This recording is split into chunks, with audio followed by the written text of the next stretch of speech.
अरे ये तो चालू रखी। वही तो देख रहा था। बाहर जा रहा है धुआं। हाँ अब हम स्टार्ट करेंगे। कर दो स्टार्ट। RR310 के लिए रैम एयर इनटेक सीधे पाइप में से हवा घुसेगी और थ्रोटल बॉडी में नहीं, सॉरी, एयर फिल्टर में घुसेगी। तो जब तेज चलेगी तो तेज हवा मिलेगी। क्या लगता है आपको इस बारे में? बाकी देखते हैं कितना सक्सेसफुल होगा।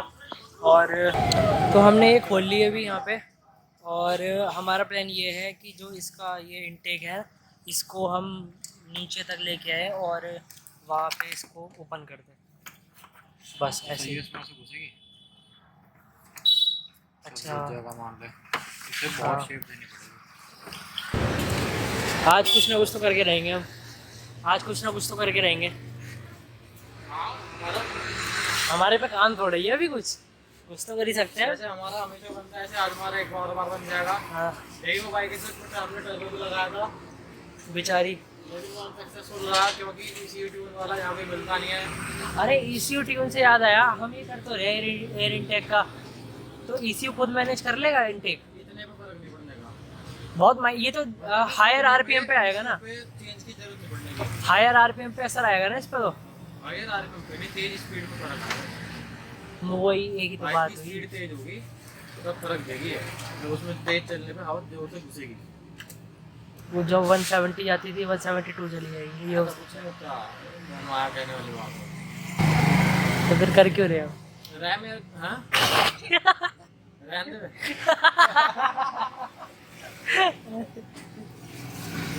मेरे हिसाब से रैम एयर का फायदा तब है जब टर्बो लगा हुआ हो। वो खींचता है, चाहे वो स्लो भी चल रही हो खींचेगा जोर से। जितनी जोर से थ्रोटल दोगे उतनी जोर से खींचेगा, चाहे बाइक खड़ी भी है। हाँ। उसमें फर्क है। तो मैं सोच रहा हूँ ये जो दोनों पैनल है ना इनको कार्बन फाइबर में रैप करवा दूँ, रिवर्शन कार्बन फाइबर वाले तो बहुत महंगे हैं, आते ही नहीं वैसे RR के लिए। तो ये काट दिया हमने, यहाँ पे कट लगा रहे हैं ताकि वो पाइप अंदर से जो बाहर आ रही है उसके लिए जगह मिल जाए।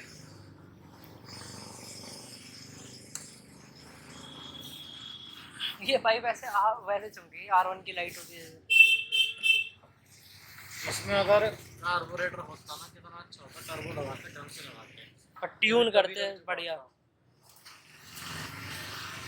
कार्बो अगर हम 220 में टर्बो लगाएंगे भी तो कितनी पावर दे लेगी बस, जो 250 को पीछे छोड़ लेगी बस, अगर सही से काम भी करता है। और कितना ही कर लेगी उसका, और उसका इंजन बोल जाएगा, बोल जाएगा, क्योंकि 220 सबसे जल्दी ज़्यादा इंजन परफॉर्मेंस बोलता तो नहीं देने की वो। है ये इनटेक बनाने के लिए।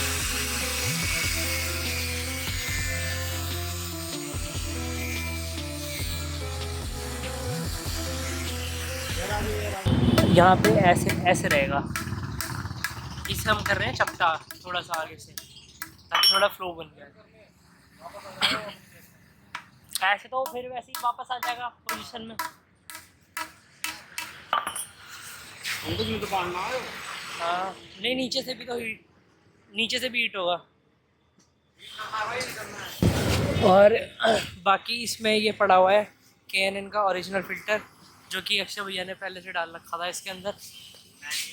तू भी है? हाँ मतलब उन्होंने डाला हुआ था, जो भैया की थी ना पहले। दोबारा अभी हम चेक करेंगे कि उसमें एयर इनटेक सामने से जा रहा नहीं जा रहा है। वैसे तो ये जब हाई स्पीड में चलेगी तब यहाँ से रैम एयर जाएगी। हाँ बाकी हम चेक करेंगे इससे। अभी हम धूप बत्ती से चेक कर रहे अभी हैं। देखो यहाँ पे, अभी हमने भी चेक नहीं करा कुछ। हाँ। अभी स्टार्ट नहीं, रुक जा। अभी ये बाहर जा रहा है धुआं। हाँ अब हम स्टार्ट करेंगे। कर दो स्टार्ट। अब ये देखो ये खींच रहा है, खींच रही है, वो थोड़ा बहुत देता है फ्लो, वो थोड़ा छोड़ने पर आता है।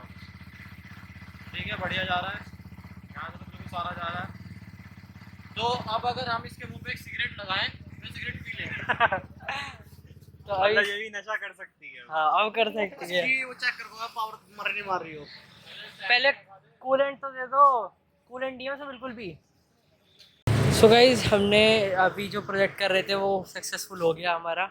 हमने यहाँ पे इसका एयर रैम डाल दिया है, और जो पता लग रहा है वो पता लग रहा है कि जब तीसरे और चौथे गियर पे जो पुल लेती थी ना ये, वो बेटर हो गया है। और जो थोड़ा सा ड्रैग में फ़र्क पता लग रहा है, थोड़ा बहुत है कुछ। वेल अब वेट करो अगले व्लॉग के लिए।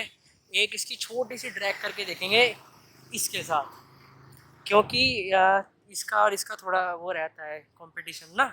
वैसे तो पावर बहुत है इसमें, पर फिर भी एक बारी जितना मोड हुआ है देखो, उसमें एक तो वो लगा हुआ है परफॉर्मेंस एयर फिल्टर लगा हुआ है कैनन का, और ये एयर फ्लो वाला सिस्टम अभी उसको थोड़ा और ढंग से करेंगे। एग्जॉस्ट पड़ा हुआ है और इसमें एक एग्जॉस्ट अभी डालेंगे, अभी वो निकाल रखा है स्टॉक। तो देखेंगे एक बारी इसका और इसका ड्रैग करके देखेंगे कि कितना फ़र्क है दोनों में।